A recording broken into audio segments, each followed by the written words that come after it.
Hey guys, let's get going. We don't want to be too late this evening.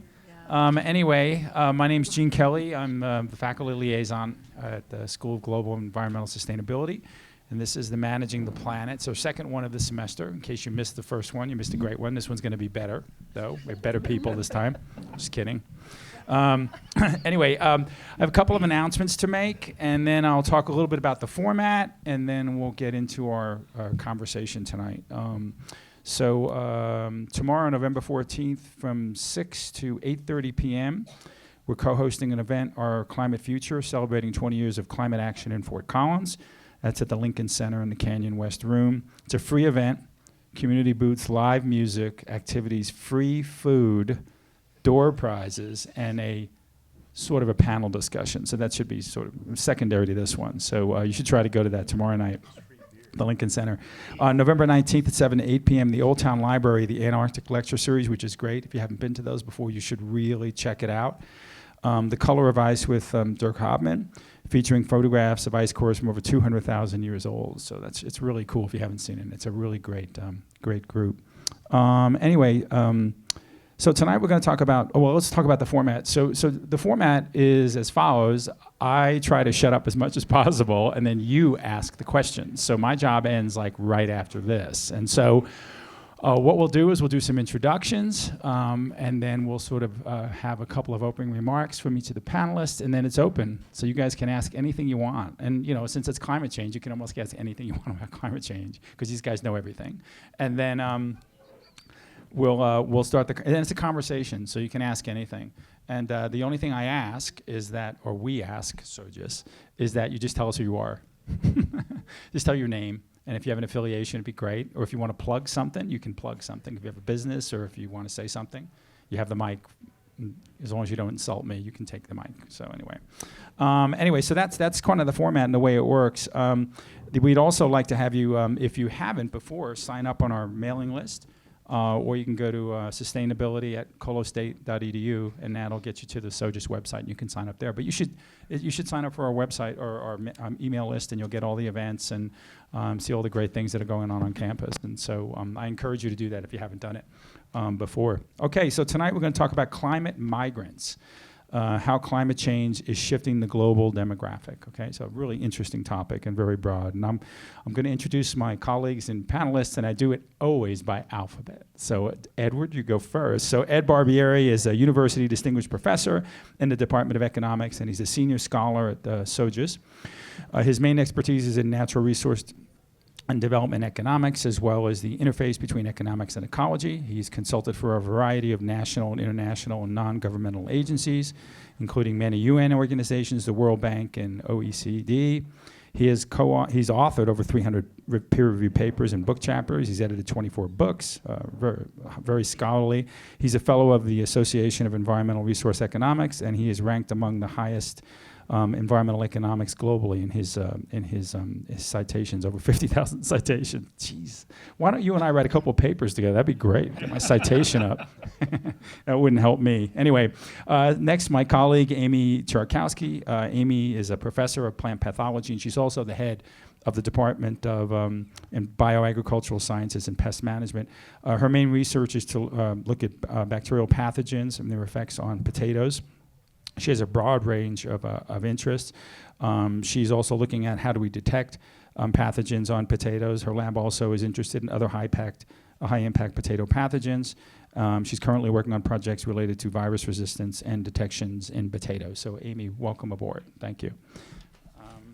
My next colleague is Dr. John Sanderson. He's the new director of the Center for Collaborative Conservation. Let's give John a hand. Welcome him aboard. It's because you're new. That's the only time they're ever going to cheer for you. So anyway, he's since 2005, Dr. Sanderson has worked at the Nature Conservancy in Colorado, and he's most recently director of science and leading staff of ecologists that work on a wide range of conservation-related issues. He earned his BS in engineering from Purdue, MS in botany from University of Vermont, and got his PhD here at CSU in the GDPE program, right? You're one of our one of our rock stars. He worked on the wetlands in the San Luis Valley. John is passionate about figuring out how to work with and together maintain Colorado's natural resources, and our population explodes, and all the issues associated with growth along the Front Range. So welcome, John, to the panel. Next, my buddy, Pankaj, trivia and colleague, again from the College of Ag Science. He's an assistant professor in the Department of Bioagricultural Sciences and Pest Management.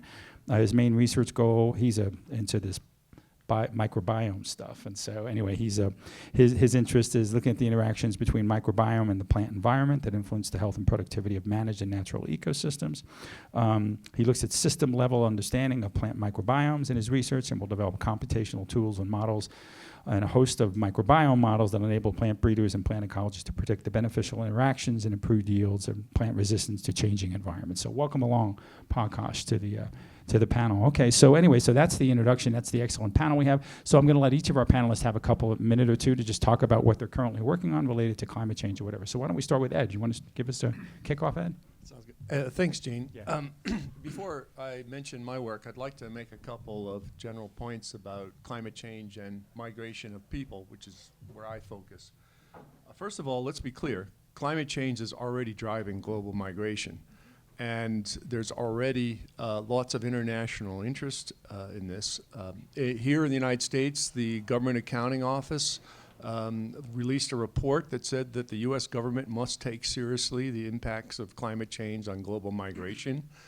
In the European Union, already there's reports that show that in the next few decades, the amount of international migration to Europe is going to triple, and much of it's going to be climate related. And then finally, the World Bank has also released a recent report on internal migration. That's migration within countries, and they predict that by 2050, 140 million people will be displaced due to climate migration internally within countries. So there's two ways in which climate change causes this. The first is that climate change is clearly going to and is intensifying and making more frequent natural disasters, and that's causing immediate shocks to populations that then move. And then second is the more difficult one to quantify, but is nonetheless happening, which is long-term migration by climate change through things like crop failure, drought, and sea level rise.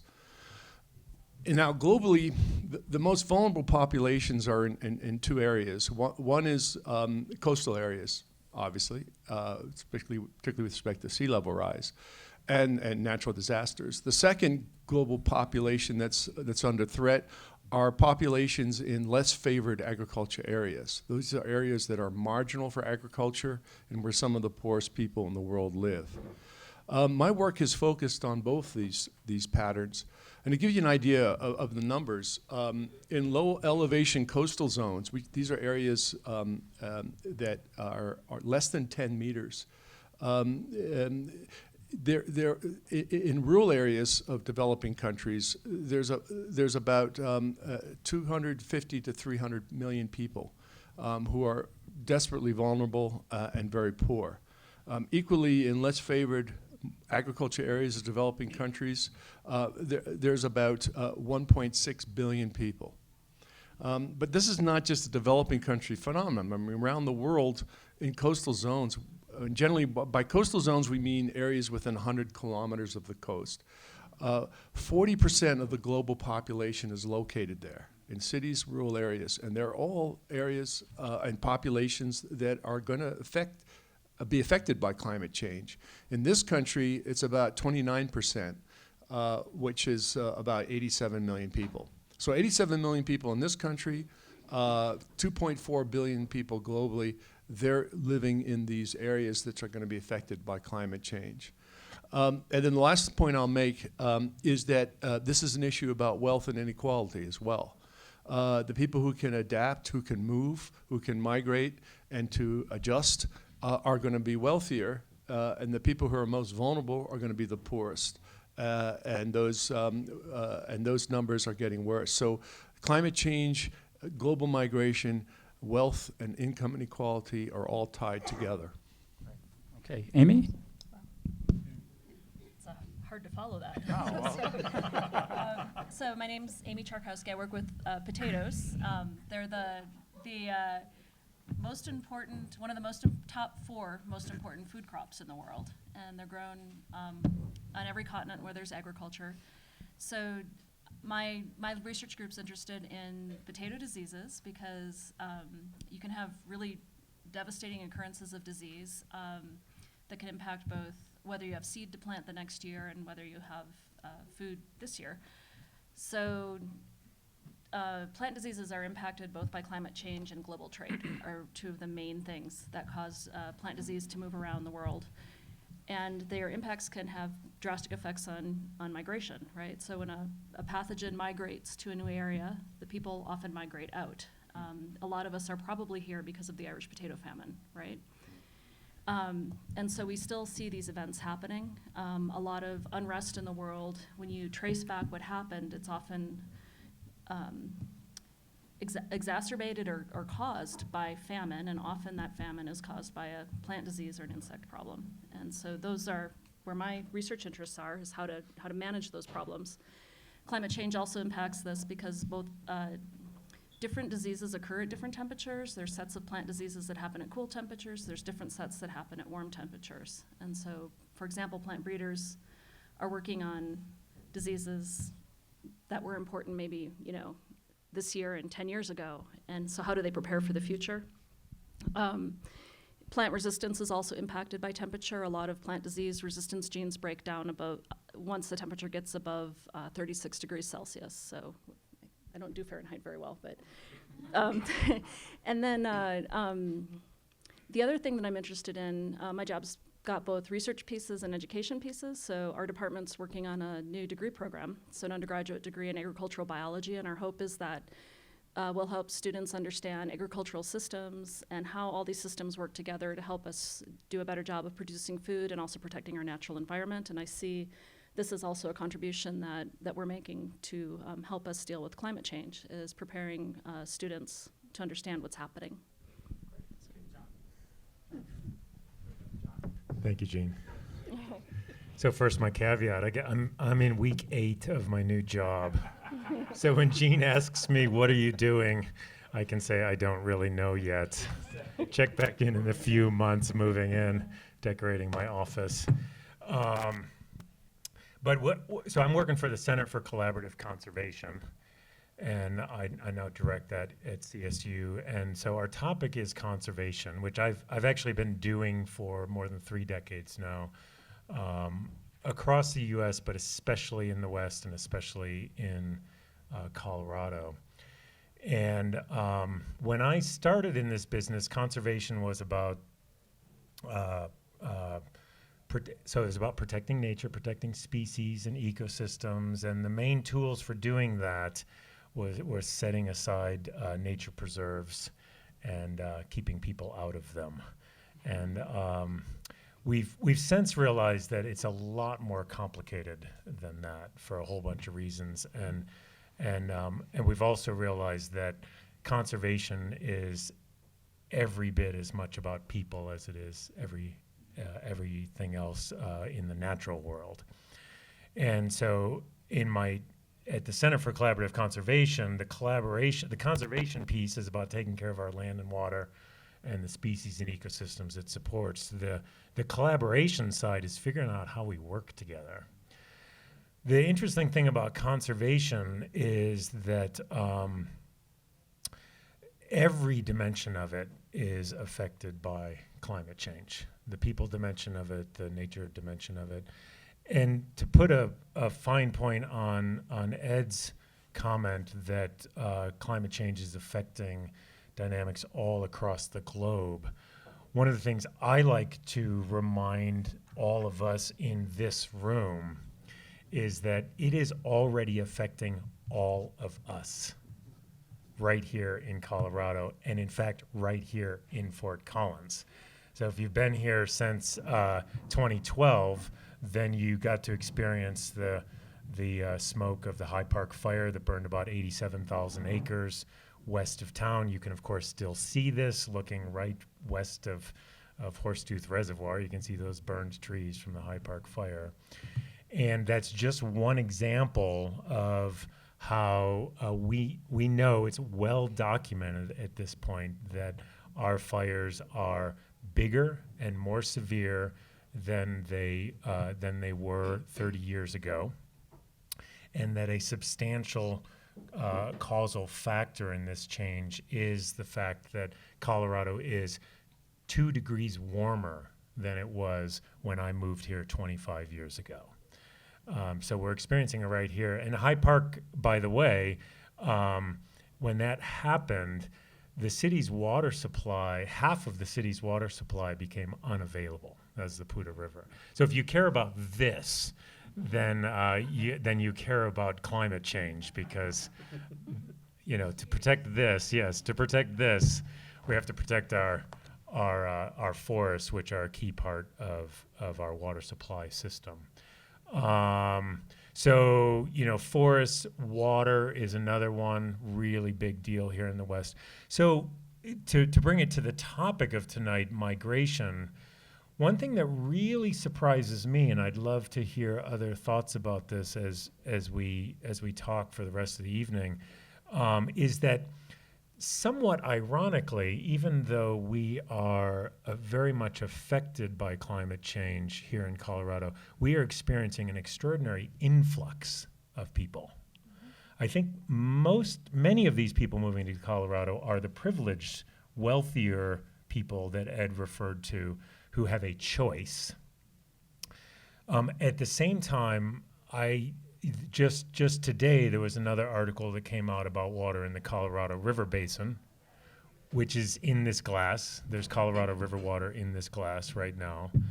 And by many indications, we are, even right here in Colorado, even among those of us who are more affluent and more able to deal with this, we also are arguably insufficiently prepared for the changes that are coming at us, even right here in Fort Collins and in Colorado. So I'll leave it at that and look forward to talking more about that. Pankaj. I'm Pankaj Trivedi, and I'm assistant professor in bioscience pest management. And I work on microbiome and how they interact with the plant and how we can harness the microbiome for greater productivity and also with the climate change mitigation. So my interest in climate change is both professional and personal. Professional is because I'm involved in several long-term climate change experiments across the globe. For example, in Minnesota, we are looking into how the climate change impacted migration of forest towards Canada is impacting our forest resources, and how it is changing the microbiome and soil processes. With an extreme chronic drought experiment called EDGE in 3 different states, we are looking into how drought is impacting the plant productivity and also the microbial processes. With our colleagues in 6 different countries, we are looking into how the changes in the climate change and can impact the dryland ecosystem productivity, which sustains 40% of the human population right now, and what are the changes in the soil health issues with that one. And I'm also interested in looking into how the vectors which causes different plant disease, how their geographic range change with the climate change, how it can impact the plant diseases. So this is my professional part of the climate change, and a personal part is much more very near to my heart, as Ed and John said that climate change is already impacting us right now. But for me, it has impacted me and my family 30 years ago. So I was born and brought up in a very small agriculture community in the Himalayan region of India. And at the time, we used to grow a very high yielding rice varieties, which used to grow at a very low temperature. But during the course of time, the temperature has increased, and the range of that particular rice variety to grow has gone towards more top of the mountain. So the soil health has decreased. There's a lot of migration happening over there. In fact, in the last 10 years, the migration was 3,000% as compared to the previous years. And most of the migrants are men. And what it causes is a severe load on the female population of that part. they are having more responsibilities towards earning, towards taking care of kids, towards the social responsibilities what they have. So this has created a very big changes in the social dynamics of that particular region. Okay, so I can open it up for the first question of the evening. And again, if you want to hear me talk all night, I can just do that as well, because I have lots of questions. So your name and affiliation, if you don't mind. Hi everyone, my name's Avery. I don't really have any affiliations. Okay. I could use a part-time job. If anyone wants to approach me for that, that would be lovely. I guess the first thing I wanted to ask was, you know, when I think about kind of migration and climate change, there's this term called eco-fascism, I think, that's important for everyone to think about when talking about borders and migrations. For example, the El Paso shooter in Texas, his manifesto essentially focused on being very worried about climate change. I think a lot of people have this misconception that all sort of conservatives and racists are climate denialists, but I think probably pretty soon we might see a really big switch into people talking about, you know, using all of these research and these sort of things about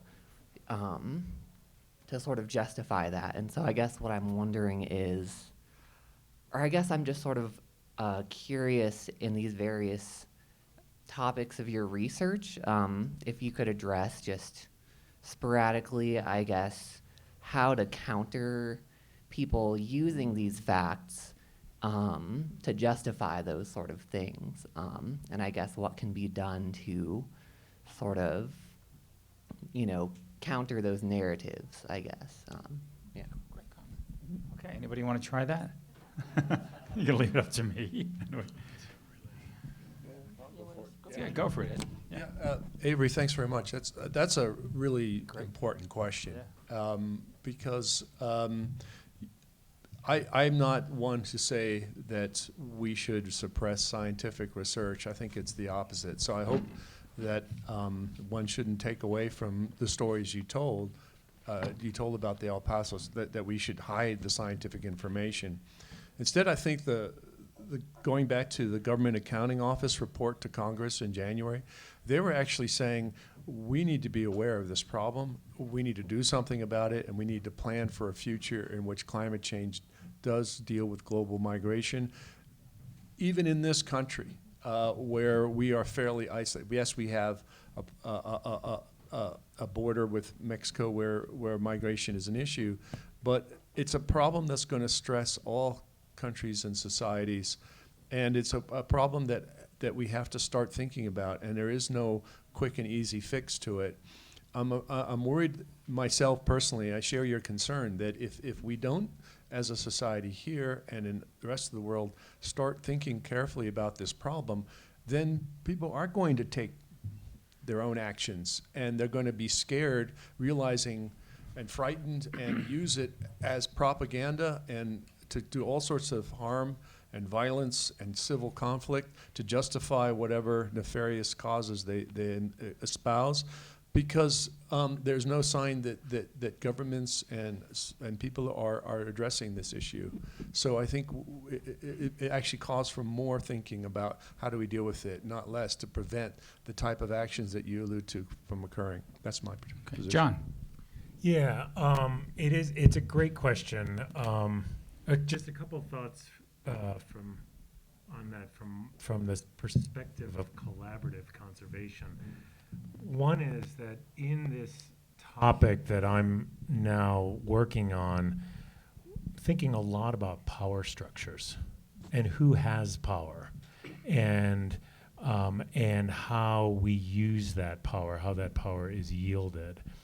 And one thing that I'm thinking about a lot is making sure that people who are very directly dependent on the land and water have the power and authority they need to make the decisions that will sustain them in that place, if at all possible. And so So it's about building resilience. It's about making sure that people who are impoverished don't become, have the resources and the control that they need to sustain themselves in those places. And I think we can do a lot about that. But some of these, big global and national dynamics really strip local populations and individuals of power.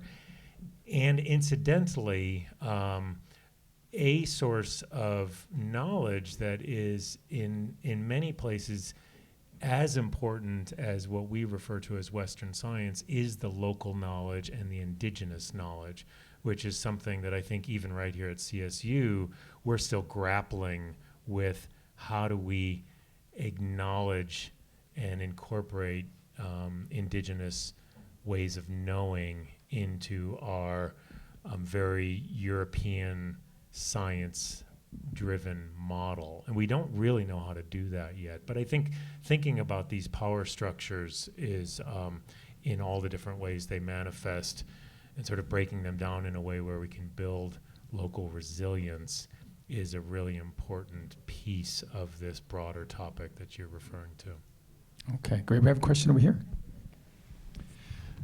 Yes, hi. My name is Corey Carroll. I'm actually a physician here in Fort Collins, and I get the potato concern, which is absolutely important, and the vectors and the different things that's going to happen to us as well.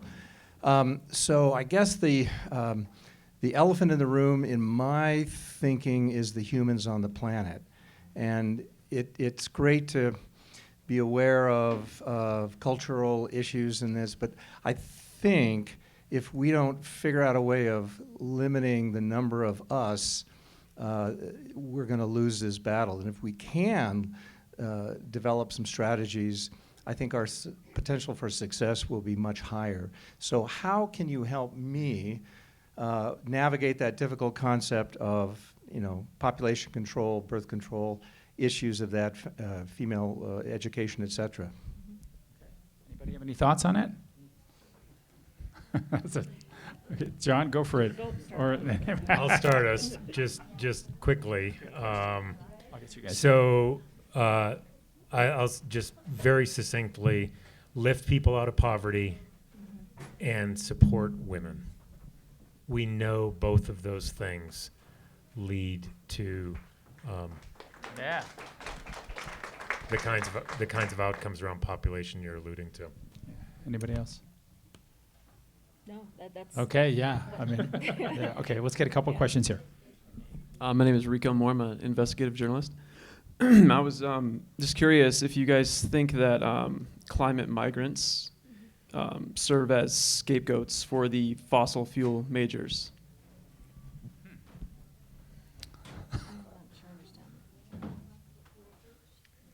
Can you say a little bit more? Can you Maybe elaborate a bit. yeah.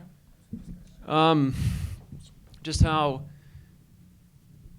much impact, how much burden is carried by any number of groups of people fleeing areas impacted by climate change, therefore civil war, for example, and how the impacts of climate change are largely driven by the fossil fuel majors and their political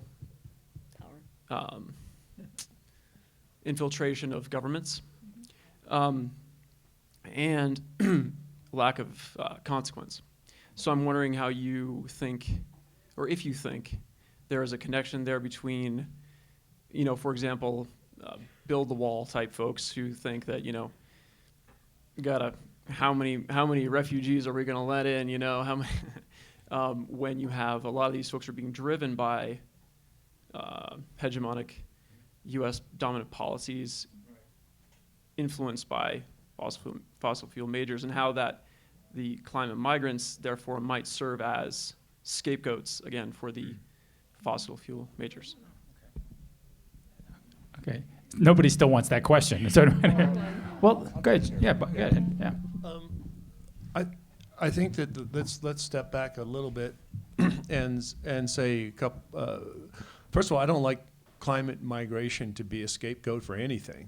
So any time one looks at migrants who are fleeing because of the type of pressures that we've been talking about, from what Amy was talking about by crop failure, and John talking about water and land issues, and found out about the others issues, it's people are moving because of the economic and social circumstances that they're faced. However, what is, of course, important is dealing with climate change itself. And I'm certainly one who is concerned about the fact that, having written an awful lot about Green New Deals and transitions to green economies, I'm very concerned about the fact that we are not instigating the right policies to make that transition from an economy that's dominated by fossil fuel consumption and production and pollution, and therefore climate change, to one which can be greener and reduce the pressures. And so I do think the real problem is that I think what you're alluding to is, are those two things connected?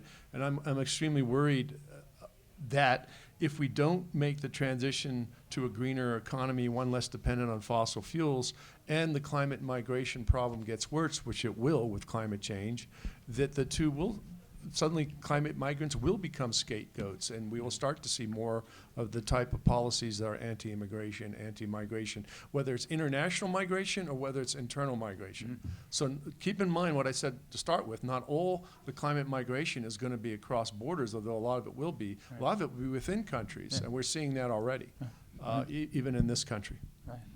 Okay. Amy. I wanted to tie that question together with the first one. So I think it was Avery asked about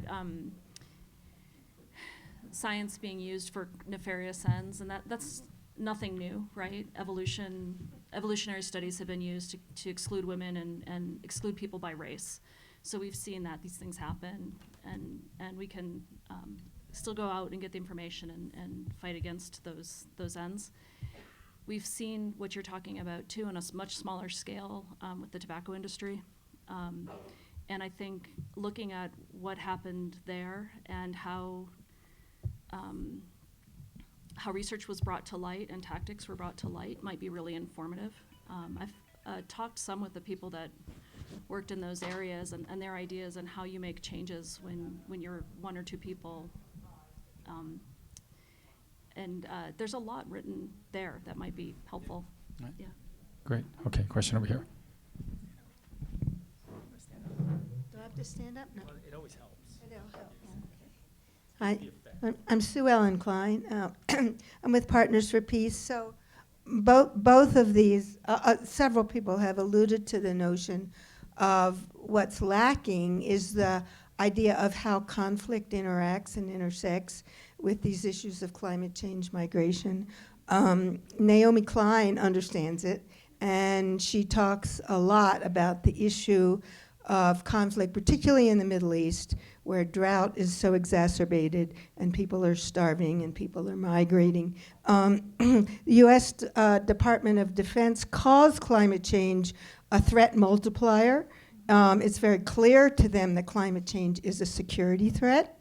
So in this whole conversation, that notion of conflict, war, and militarism has to be a part of the conversation. In terms of oil, even, our administration is talking about who's protecting the oil fields in Syria. Well, Syria has a migration problem, that's the largest in the world. So, we can't ignore these issues of conflict, of corporate power, and influence in all of this, and I am a biologist actually by training. So I understand and appreciate the notion of agriculture for indigenous people. That's a survival occupation of the biome, how it impacts the potential for agriculture and so forth.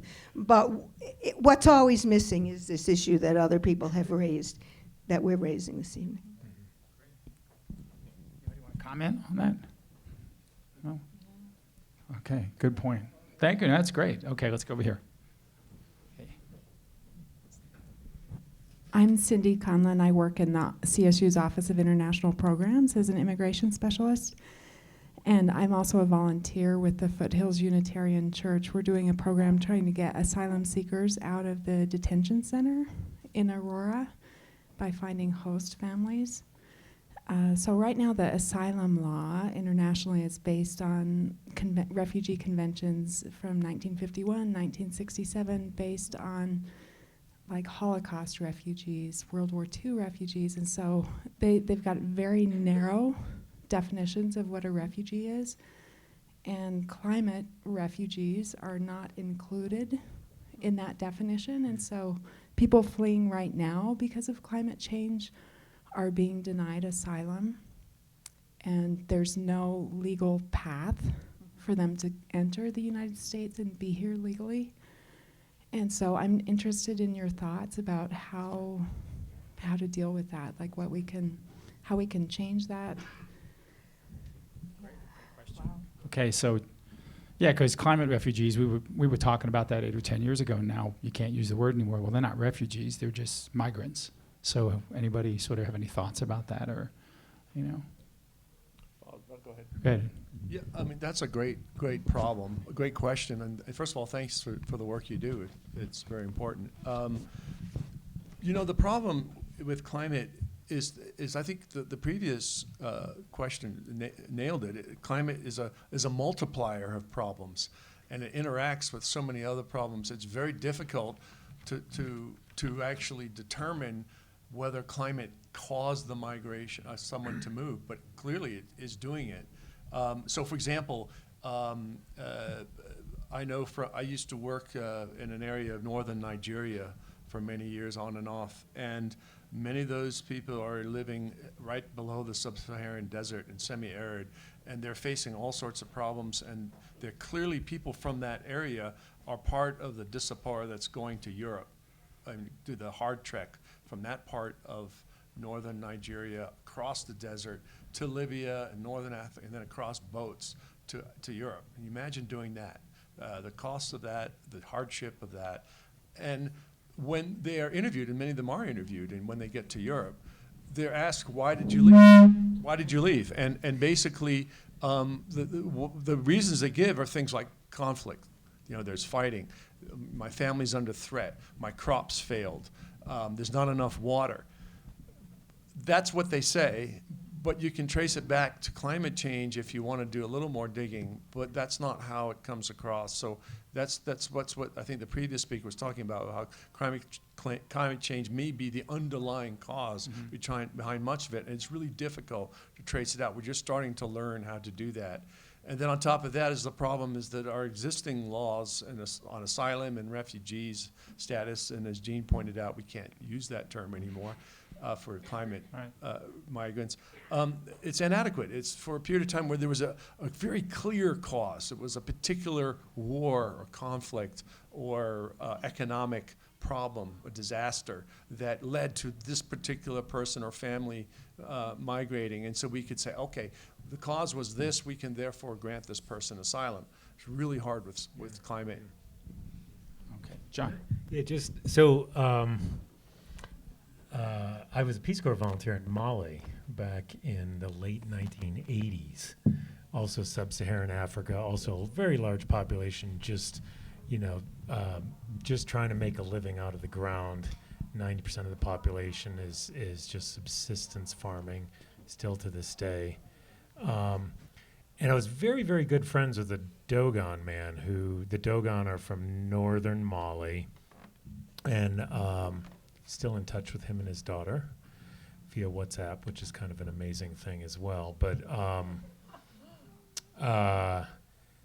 these Dogon, this man I met him in southern Mali. And he had been pushed out of the north by a very severe drought in the early 1980s. And at the time, we actually put almost all of the blame on the people who were forced to move, saying that they had managed their land poorly. And now, 30 years later, looking back, we actually, there's strong evidence that warming ocean temperatures in particular have really exacerbated the precipitation patterns and the deep droughts that hit that part of Africa in the 70s and the 80s.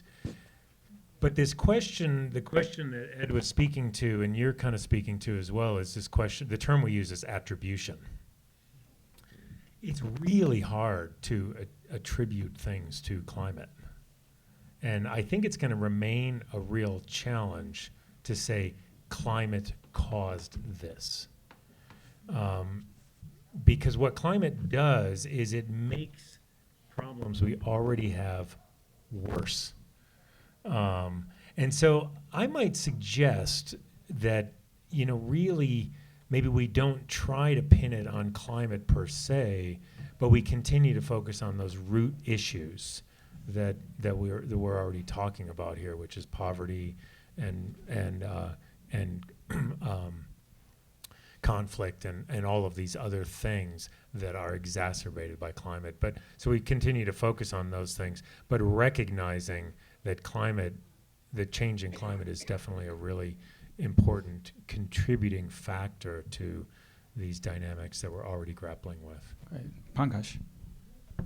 I'm gonna add to it. Like, I think for the last few decades, we have a lot of research on climate change, but most of them are more technocentric research, because those variables are easy to measure: precipitation, temperature, and everything.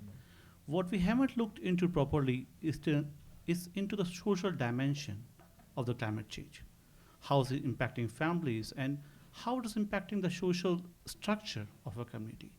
And those are very difficult things to measure.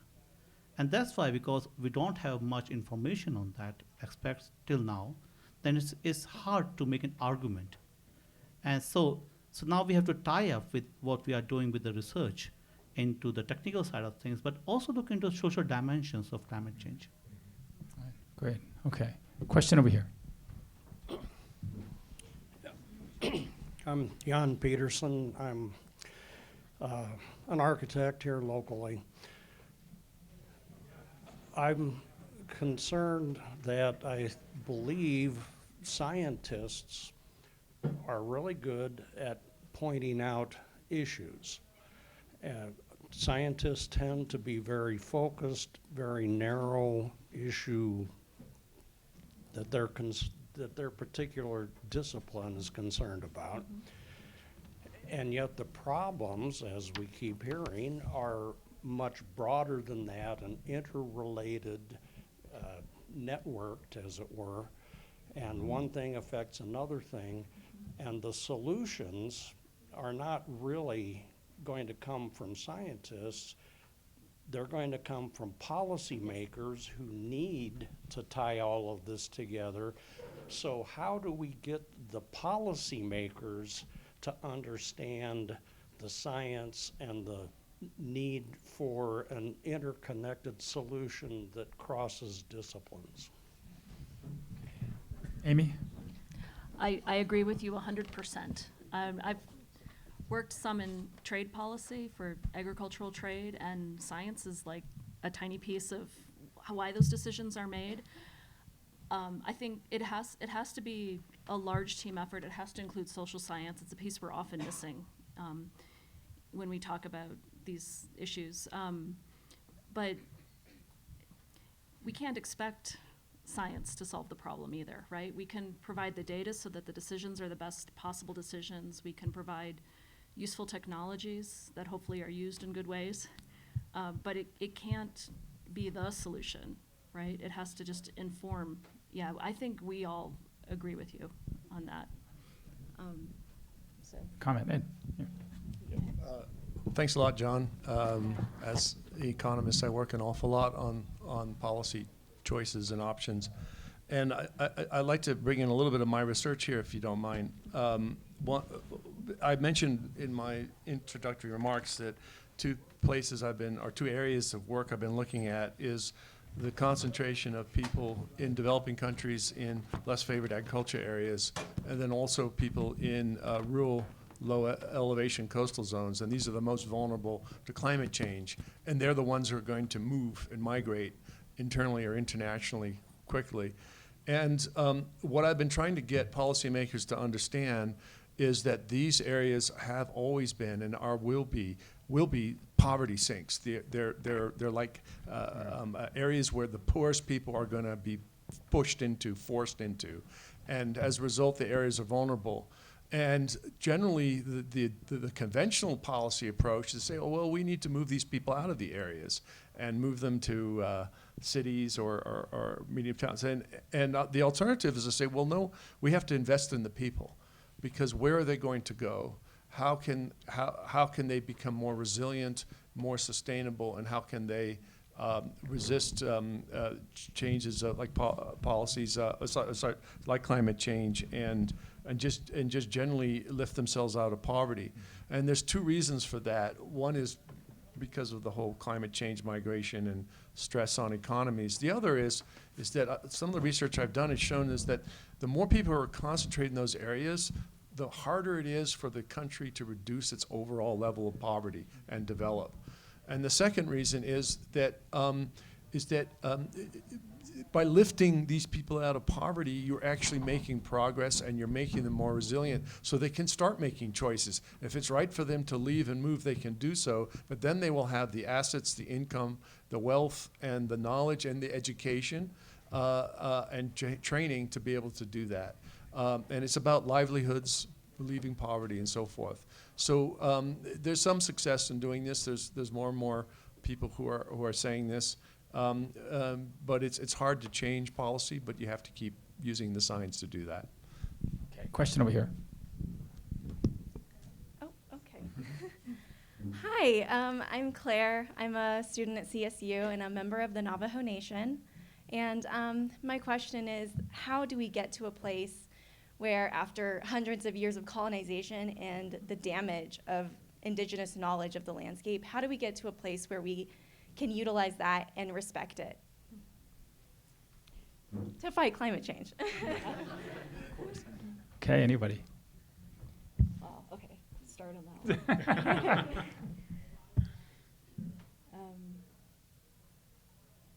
one. I think it comes to inclusion and power dynamics, and until Indigenous people have a seat at the table equally, it's not going to happen. And then there's a big piece of trust too. So I don't know at this point why people with this sort of knowledge would trust science. And I think there's a lot of repair work that needs to be done. And so I very much hope it happens. Okay. Anybody else? Okay, question over here. Hi, my name is Haley. I'm an alumni from CSU.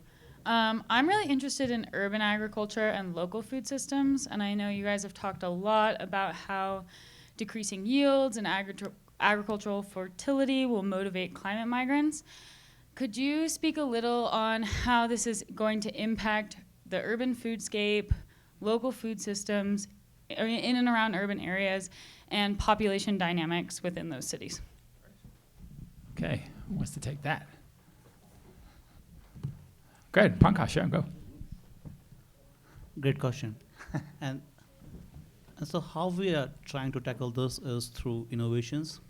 So we are working towards like a climate smart agriculture, a city which can be designed on the basis of how we can popularize more urban agriculture into the systems, how we can diversify the economic options based on the agriculture practices, what we can do, and how we can manage our resources better for making those cities for the next world.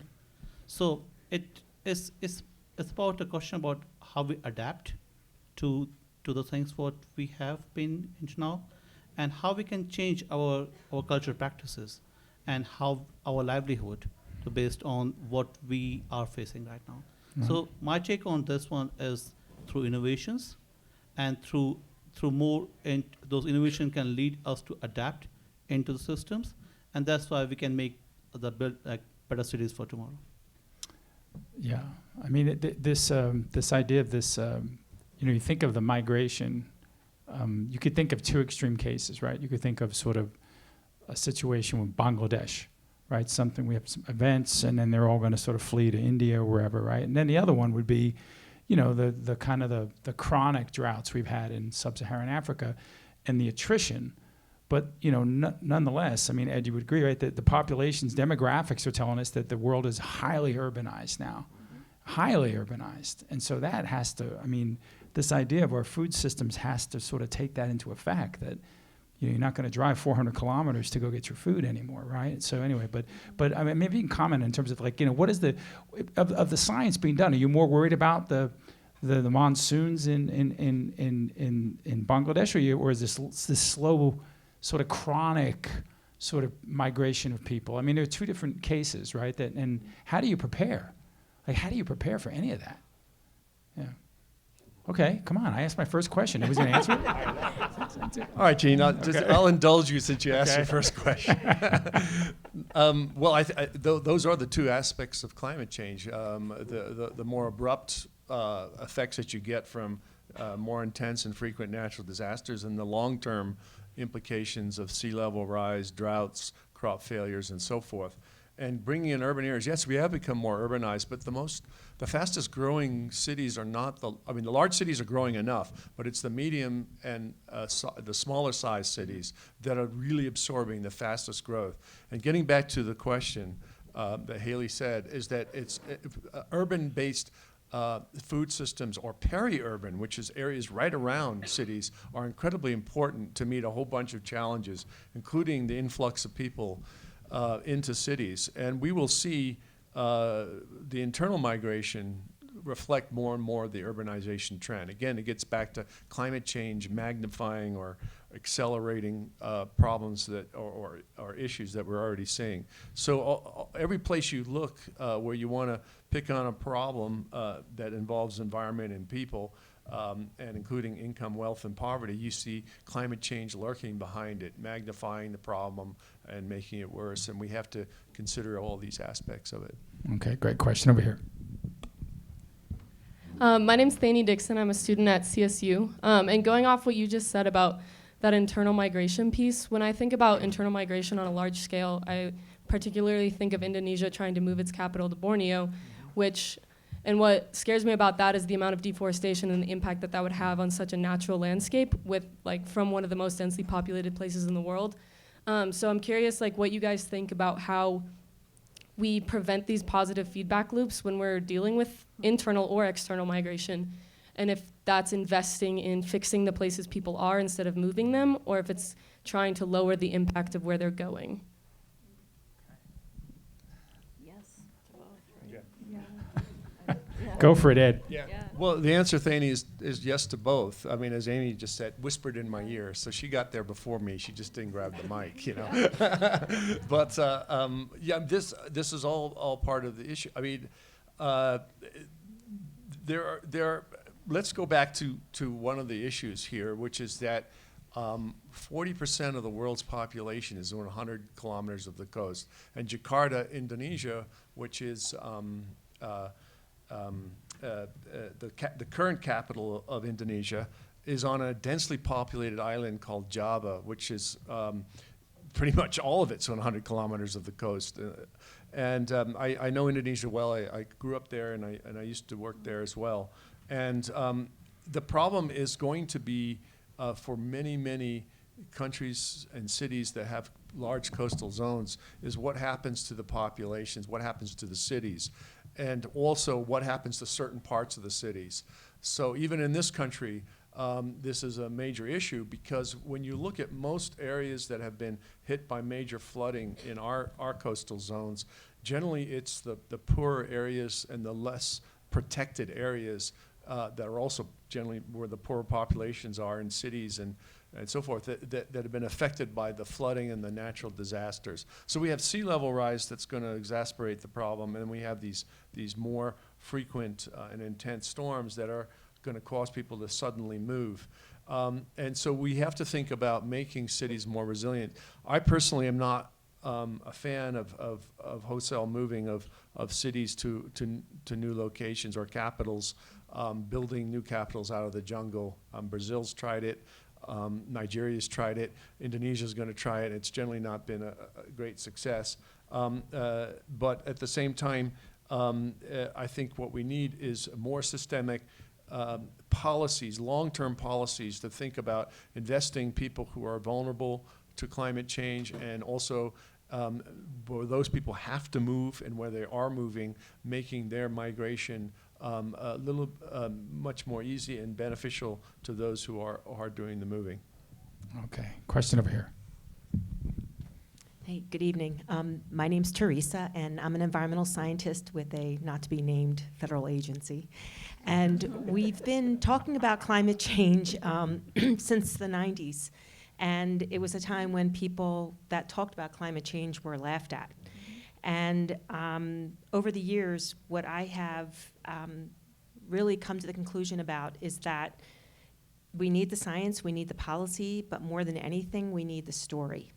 And what I mean by that is, you know, whether you look at like Maslow's hierarchy of needs, or you look at Viktor Frankl saying where there's a why, we can deal with anything. To me, we have no mythology, we have no story, we have no cultural way of explaining. The Navajo Nation has a better explanation than most white folks, I would say, of what we're going through. And I guess, you know, I hope in my future when I retire from not-to-be-named agency, I'm going to be working more on the social aspect, the social science, because as a scientist, I feel like that's where we may have failed, is not connecting enough with what is it that motivates people. We live in a Judeo-Christian society, and as people are losing that, I think that's why we have such a rise of evangelical extremism in every religion, is people can deal with anything if they have a why and an understanding. So more of a comment, but I'd love to hear, especially from the conservation side and the economic side, what you think about that. Okay, and not limited to those two, by the way. So anyway, yeah. Yeah, John. but I'm happy to take that on. And I mean, back to Claire's question about the indigenous voices, you know, we have to figure out a way to bring that knowledge and those voices into this dialogue, because I think you're right that there's wisdom there that we are not tapping into. And I would say even right here at CSU, you know, as I mentioned in my earlier comment, I think we're not anywhere close to where we need to be about in terms of bringing that knowledge in. And ultimately, I don't have an answer here, but I can tell you how I'm thinking about this, is that I've been working in conservation for several decades now. The approaches we have taken are demonstrably not working, right? You know, the just not long ago, there was another report about the extraordinary extinction crisis we are currently facing. The loss of 3 billion birds made the front page of the New York Times. We are failing to move anywhere near quickly enough on our transition to a non-fossil fuel-based economy. What it says to me is we do need a different mythology. We need a different relationship to the life systems that sustain us. So that's what I know. That's what I feel anyway, and that's what the evidence seems to suggest to me. I don't know how to make that transition, but I do think that this kind of conversation, and kudos to all of you for taking an hour and a half out of your Wednesday night, talking about it among ourselves and in community like this is a really important step. Okay, anybody else? Yeah. That's an awesome question. In 1966, an economist at the University of Colorado Boulder named Kenneth Boulding released an essay, really short essay, called The Economics of the Coming Spaceship Earth. And the narrative he told there was that we have essentially two economies. We have the existing economy, which he called the cowboy or frontier economy, which all of us here now, whether you're new to Colorado in the West or not, know exactly what they're talking about. And incidentally, that same type of economy is what wiped out many indigenous people and destroyed natural landscapes across the world. So the existing economy he likened to the cowboy frontier economy, and he, possibly inspired by the spacewalks at the time, he said what we need to move to is a spaceship economy, where we treat the Earth as the finite entity that it is, where resources are limited, and we need to move our economies in that direction. I think, close to over 50 years later, we still haven't understood that narrative, and we still are resisting it. And I don't know what it takes to change it. I do know that I'm alarmed that we have two different narratives going on right now. One is you have interesting books that say there are no planet B, which are saying the same thing that Boulding's saying, but in a different way.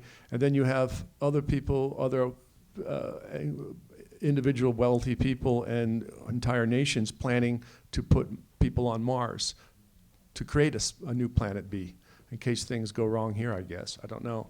But those are the two narratives, I think. This is from my perspective as an economist. I respect totally all the other narratives, particularly those of indigenous people. But that's how I see it. And I think I keep trying to get us to think about moving towards a spaceship Earth. I call it something different, but I think it's where we need to go. Okay, Pankaj, right there. I think, so the main point is how we can make our story simpler. So I was in a growers meeting in Nebraska, and I talked about climate change. And one of the growers told me, so when you talk about climate change, we think of something which will happen in future. Why not just say extreme climate events? Because as a farmer, I might have witnessed drought. I might have witnessed more rainfall. So I can relate to extreme climate event much better than climate change. Sometimes, the change in a story a little bit or tweaking a story makes the people understand what we are going to say. So next time when I was there, I talked about extreme climate event, drought, everybody got it. So that's where, I think as a scientist, what we need to think is how we can make our stories a little bit more simpler so that people can get it in a right way. Not those fancy graphs, not those structures, a simple way to tell a story. So, and we have to work on it from our side. Okay, there's a question here. Hi, I'm Susan, and I'm an alumni, and I'm currently with the Center for Protected Area Management, an associate. And I was wondering if you could speak to the role that land tenure policies, or lack thereof, have with climate migration and with yield and slash and burn and such. Anybody?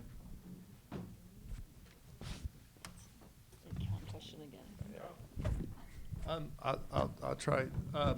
Actually, there's two issues. There's land tenure and there's also water rights, and both have a story to tell. And the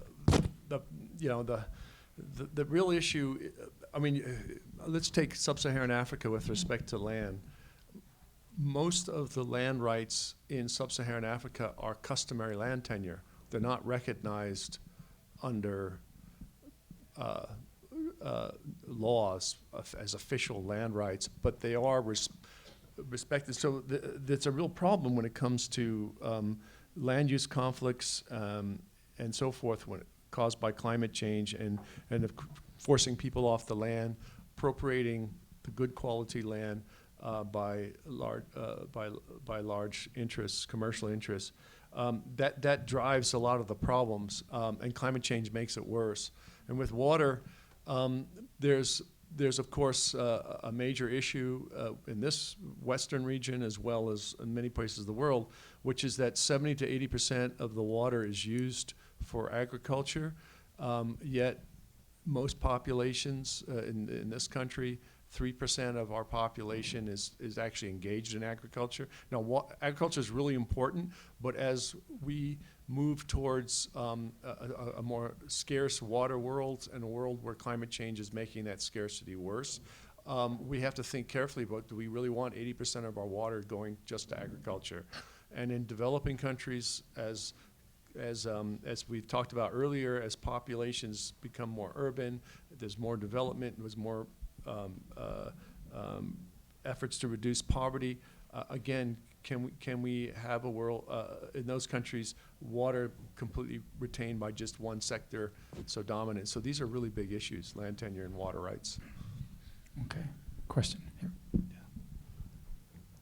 Hi, everyone. My name is Dawson Metcalf. I'm the program coordinator for conservation leadership at CSU. And my question is really around this kind of the conversations we've been having around thinking of local resiliency, power dynamics. With the group of students that I work with, a lot of them go internationally to do conservation development work and really being critical of the Western paradigm in that practice and everything. I would love to know, when we're talking about challenges that, I think we even hit on some of our current practices aren't working / creating more simple stories.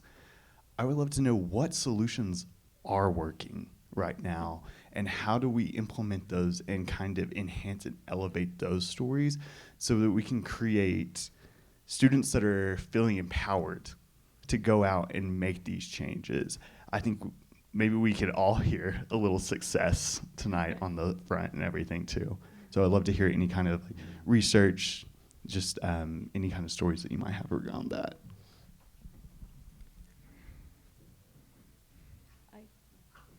Who's going to step up and be, who's going to be positive? Amy? Maybe just tell a little, I don't know how much this helped with climate, but more of an approach to how to do things, right? So there's, one of the frustrating things that we face is there's a real disconnect between what we can find funding to do versus what people need. And then also that it affects how we approach problems. And so in my previous job, I worked with two very separate sets of farmers. And one set was just a very traditional, conventional group of growers that had been working with the university since 1905, right? And I stepped into the position and I just kept doing what my predecessors had done in exactly the way that they had done. And then we went to a meeting of organic farmers and we just put out a table and we said, what do you want us to do? And what we found is that when I would go to the conventional farm meetings, it was all men, even though their wives were very involved in the farms. And we did what the funders told us to do, mainly, right? And the group of farmers that we worked with, when we just went and put out a table and said, what exactly do you want us to do? It was half men and half women. It was immigrant farmers. There were 5 tribes that approached us. And we did exactly the project they wanted. And I was able to do this because I had some extra funding from somewhere. And it will never result in a high-profile publication. It would have not gotten me promoted. It would, But I believe that project worked because we were able to approach exactly the problem they wanted. And we made some differences there in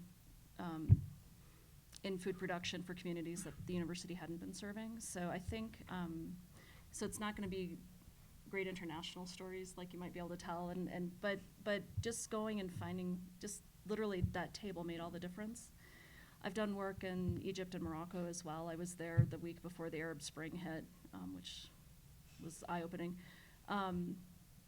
And the way those projects were set up, the way they're funded, we weren't able to do that, go out and we were kept very separate from the farmers generally, and I've stepped completely away from that work because it didn't, there was nothing about it that felt right.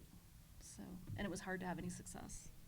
So, yeah. That's excellent, Amy. I think that's a really important story. And I want to tell you a story that I'm actually writing up now with some people, which is about what's gone on in Costa Rica and Colombia, which is the use of a carbon tax in a really innovative way. So, for example, Costa Rica has had a carbon tax since 1997, and which is stunning when you think that the United States doesn't have one at all. And they imposed a carbon tax on fossil fuels. And but in most developing countries like Costa Rica and tropical countries, most of the emissions of carbon come from destroying the forests. And in the 80s and 90s, Costa Rica did certainly have a problem with deforestation. So in recent decades, what they've been using the carbon tax for, which raises about $20 million a year, is to put a large portion of it in payment for ecosystem services and forest protection, paying farmers to actually invest in trees and actually put more trees in common areas for ecosystem services, and also to reduce greenhouse gas emissions from deforestation, and also sustainable use.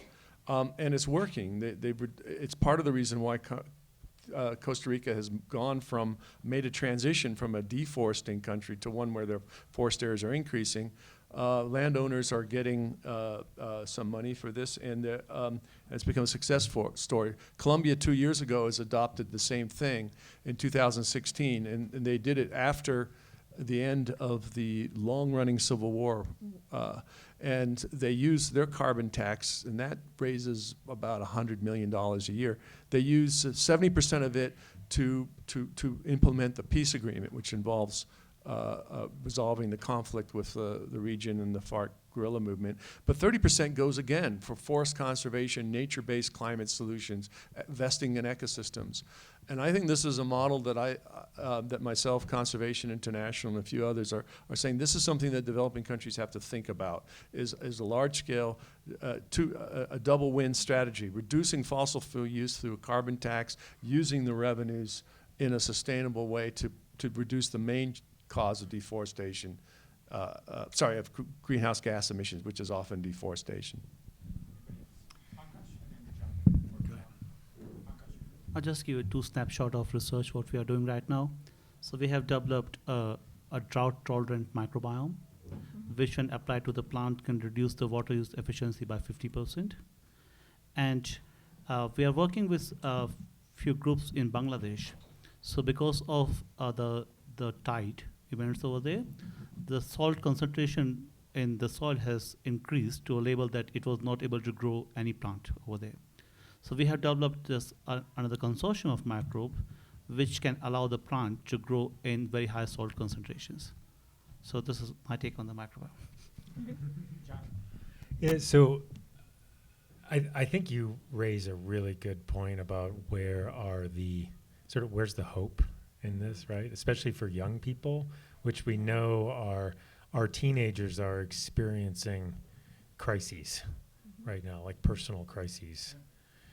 But I want to underscore something Amy said, or kind of build on that a little bit and tell a success story from Colorado.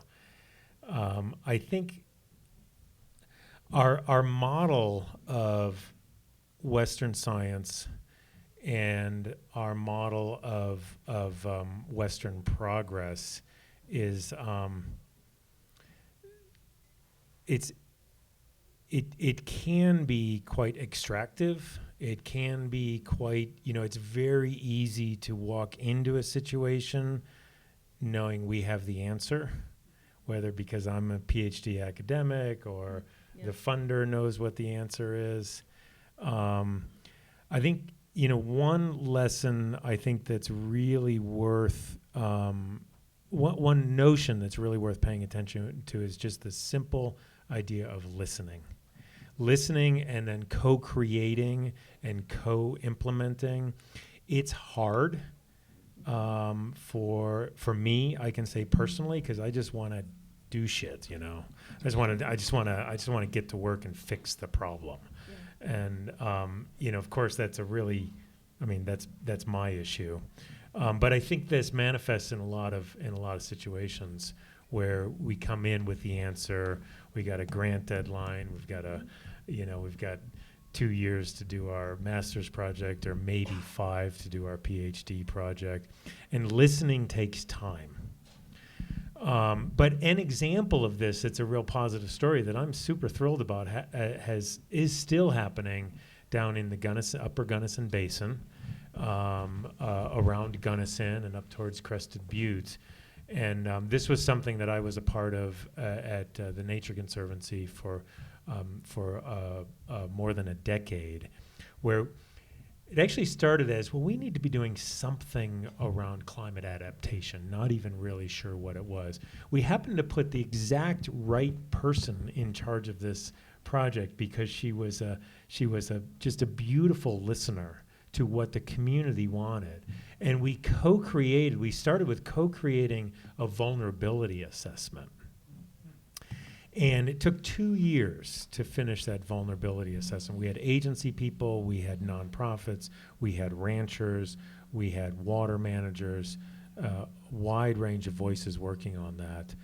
And then the vulnerability assessment led to, well, what could we work on? And then finally we started raising funding to do wet meadow restoration, where these creeks, because of climate, because of mismanagement over time, especially early and mid 20th century, overgrazing, these creeks had downcut, they had severed the creek from the floodplain and dried out these wetlands. Well, it turns out that these wetlands they're a minority piece of the landscape, but they're very, very important for people trying to grow cows and for Gunnison sage grouse, which is a threatened species with only about 5,000 individuals left in the entire world.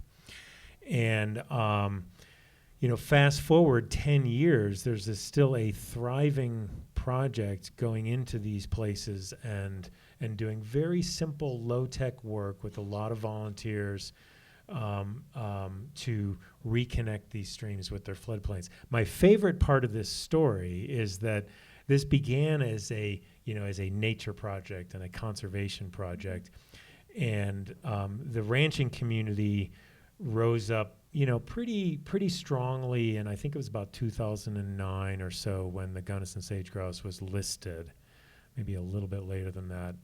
So I have the dates wrong, but they were very, very opposed to this listing. And yet, through this project, I got to see a rancher stand up in front of a room of 50 people and publicly say, this resilience building, wet meadow resilience project is the best thing we've ever done for my cattle operation, and it's the best thing we've ever done for this threatened species. And that's a great place to live. Okay, a question over here. Waiting a while. Hi, I am Hadi Vaisi, visiting scholar at CSU. My question is about ecological identity. In other words, sense of place. I'd like to know how climate change affects this sense of place and ecological identity. And by immigration, what would be impacts? Great question. Okay. Sense of place. I think it will affect our sense of place, whether you're immigrating or not. It's changing the landscape. So even if you stay where you are, the landscape is looking different, right? We're losing insects, we're losing trees. We see crops shifting, like Pankaj talked about at the beginning. So a sense of place is likely to change, regardless of whether you change places. Certainly, migration has, we lose languages, we lose culture, when those things happen, when migrations happen. So its impact is huge, yeah. But it's not only, it's whether you stay or whether you go. You'll see the sense of place be impacted.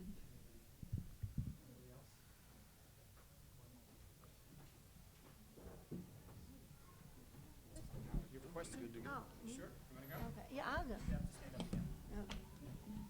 So this whole idea of the indigenous people or people in community people kind of directing and guiding from their own personal needs, knowing what they need. They have the solutions. So it has kind of changed the mindset, particularly of funders and so forth, a little bit.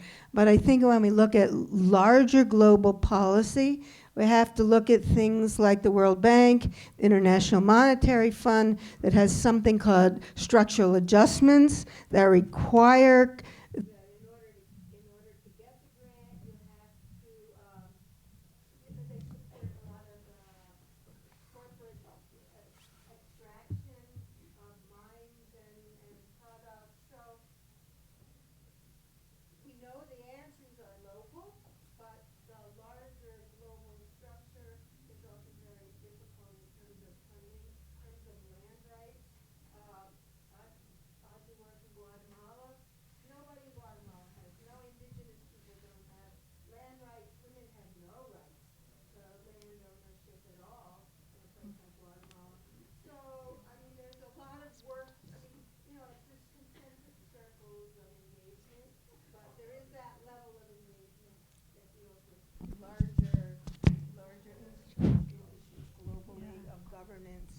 that just complicates the issue, but it's a reality of the issue.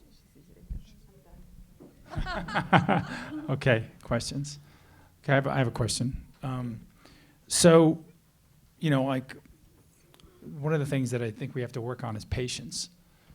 And, you know, what I like to do here is, like, I want to stick it to Uncle Sam, right? I want to, what do we need, I mean, we're not doing anything, right? And so which countries are really leading the way in sort of addressing? We know this issue is, everything's inherently linked to climate change. This is an issue that affects hundreds of millions of people. Ed, you pointed out 200 million people, 150 million people, and then by 2050, whatever that's going to look like.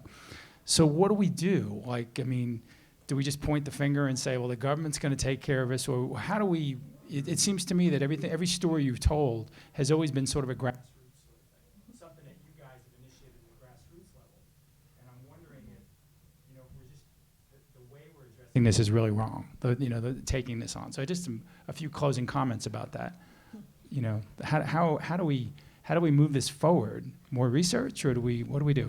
I'll start. I'm particularly interested in Ed's thoughts on the big policy stuff, because that's not where I work. But I will say that one of the things that I feel like we've experienced as individuals and communities just since 2016 is that, oh, it's not happening there. We've got to make it happen here.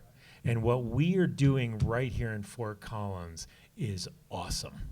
And so I do think that there's real power in individual actions and community level actions. I also don't think that's enough. So I'll pass it over to somebody who can speak to that other scale. Thanks, John. Nice setup. How to solve the world's problems in 5 minutes. Okay. Well, when it comes to the environment, there's two things. One is what we call in economics externalities, which is the actions we take, whether it's in a market or when some kind of deal between two people has an impact on the third. And in economics, in our economy today, we don't take into account those costs, those damages on other people. And climate change is clearly that. As we've all talked about before, fossil fuels are what drive our economy. The consequences of fossil fuels, we now recognize, not just climate change, but hundreds of millions of people are dying because of air pollution related deaths. I mean, so we've known this for a long time. And but we have failed to deal with that. The second is what we call, again in the economy, global public goods, or public goods in general. And what those are things that everybody shares in common, like our atmosphere, like our biodiversity, like our forest. We all benefit from it, but none of us own it, and none of us have an incentive to actually spend the money individually to take care of it, because we don't capture all the benefits. It goes to everybody. So what happens is we collectively have to decide to deal with it. And I think there's incredible movement globally to recognize that there are so many problems, biodiversity loss and climate change being the biggest, and that they're joint together.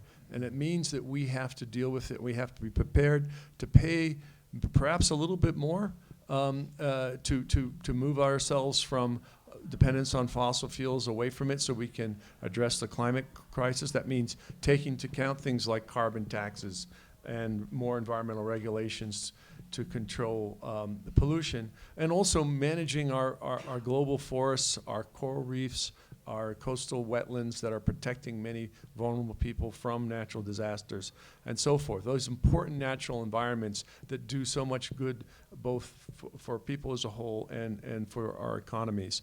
And that's starting to change, and it's starting to happen. The question I have is it going to be fast enough? And are the vested interests still fighting against it? And the answer is no and yes. So let's keep talking and let's keep going. Great. Anybody else? Okay. Hey, guys, we're almost up to time, so let's give our panel a round of applause. Great job. Very difficult topic. Anyway, well, listen, thank you all for coming. We'll have another panel. One more to go, right? Do we have one more? Yeah, we have one more, yeah. Anyway, and then listen, everybody, remember to sign up on our email sheet. Check the website out for events on campus, and when you get a chance, ride your bike. Okay, have a nice night. Bye.